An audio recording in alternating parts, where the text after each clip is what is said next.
Hey guys, Noel here, and it is Wednesday night. Well, we got a little bit of time on our hands, so that would be fun for us to do a long overdue video game review for the video game review section of the Noel Comics YouTube channel. If you're a fan of the live streams on the Noel Comics YouTube channel, you'll know that we recently acquired an Atari Jaguar, the first 64-bit system. Do the math. It adds up. And I know that 32 plus 32 equals 64, and there are two 32-bit processors in the Atari Jaguar, which when combined properly unlocks the 64-bit beast of the Atari Jaguar, as seen in awesome infomercials like The Cave. I have no idea why this infomercial is not more beloved, because when I had COVID and I was just laid up on the couch, I watched this thing repeatedly. It brought me great comfort. And you know what else brings me great comfort? Ultra Vortek, which is the game we are going to be reviewing tonight.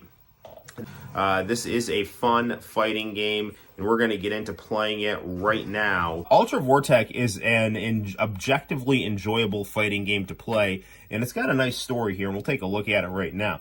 In the 21st century, an ancient Incan temple located in South America. A tablet was uncharted. This ancient artifact referred to a beginning being known as the Guardian, and he appeared and told people that this was the time of testing. I went a little fast, I didn't get all the text. But yeah, so we're in a post-apocalyptic future, a la JoJo's Bizarre Adventure. You know, we're in a situation where rather than an Aztec mask turning people into vampires, we have an Incan artifact that releases this guy, and now we're going to engage in some fighting right here. We got easy, normal, hard, killer. I just play this game on normal. And we have 1, 2, 3, 4, 5, 6, 7 characters. I am partial toward Volcana for probably pretty obvious reasons. So we'll start off with her, and we basically climb an 11 player ladder here.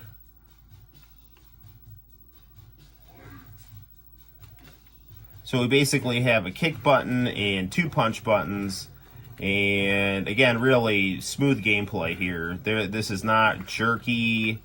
It looks great. If you were into digitized fighting games and you wanted to play something else besides Mortal Kombat, definitely this is a very, very good choice here.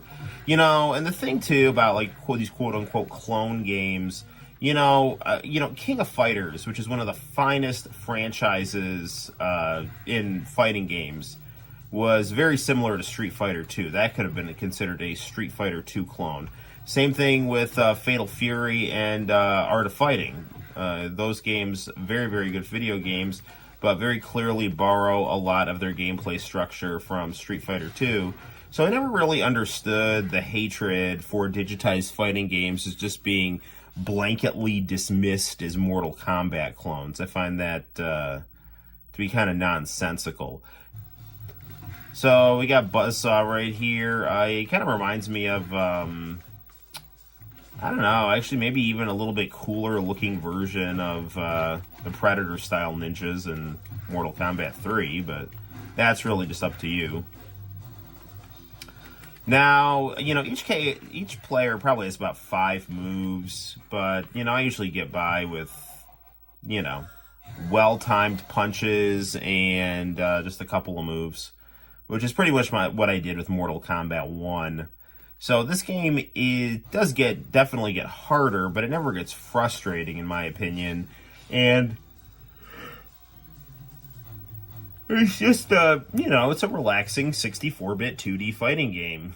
Atari Jaguar definitely could do 3D polygonal games. I actually just got Tempest 2000 in the mail, so we'll play and review that game soon. But it really, really did a nice job with 2D fighting games. And just 2D games in general. I mean, take a look at Rayman. Doom. I don't even know if Doom is technically a 3D game, but apparently the Jaguar version of Doom is considered to be the best console version. Even though I love Absolutely Rose Street, and they are just drooling over the 32X version of Doom and what it brings to the table.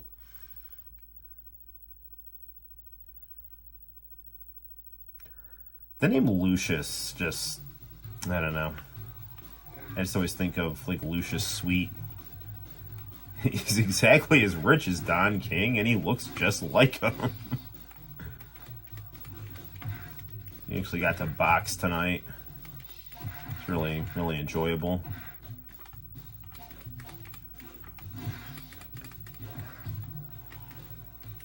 I mean, look, Jesus told Peter not to cut off the ear of a Roman soldier. Technically didn't say anything about punching him in the face, though. When they both agreed to punch each other in the face.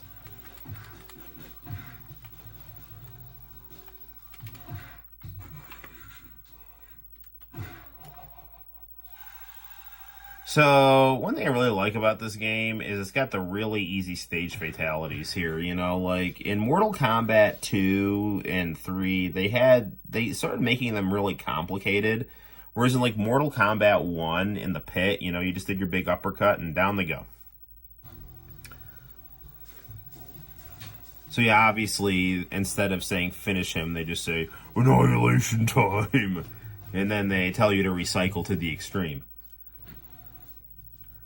But, you know, speaking of, you know, quote-unquote Street Fighter clones, you know, SNK, I think, always had, Capcom did a great job with it, too, but SNK in particular always did such a great job with highly detailed backgrounds. And this game really does a nice job with highly detailed backgrounds. You know, I actually believe there was an unreleased Atari Lynx port of this game done with hand-drawn graphics.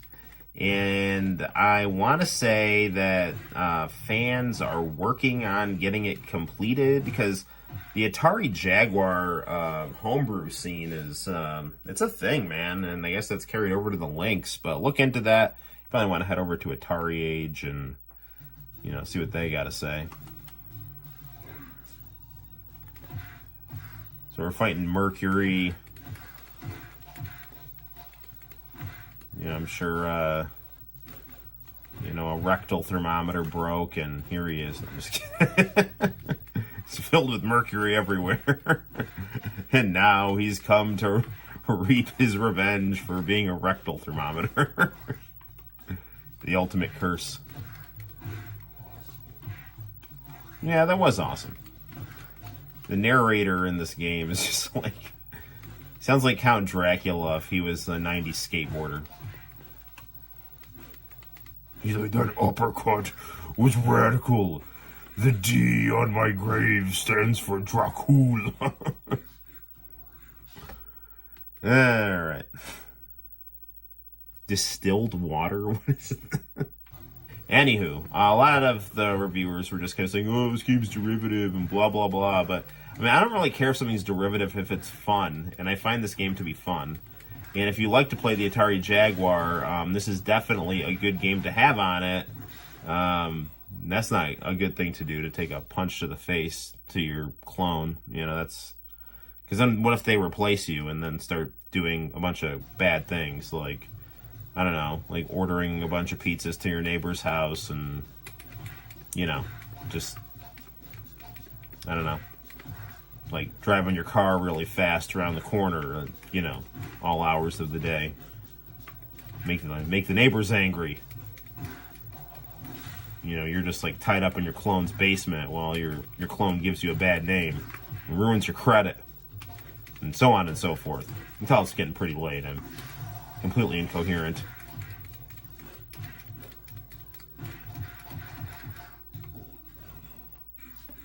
Well, there we have it, guys. Good stuff. On a scale of 1 to 10, give this game a 24. It's good stuff. No, give it a 64 for the 64 bits, the Atari Jaguar. Until next time, guys, my name's Noel. You take care. Play some Ultra Vortek if you have a Jaguar, and I will see you in the very near future. Bye-bye.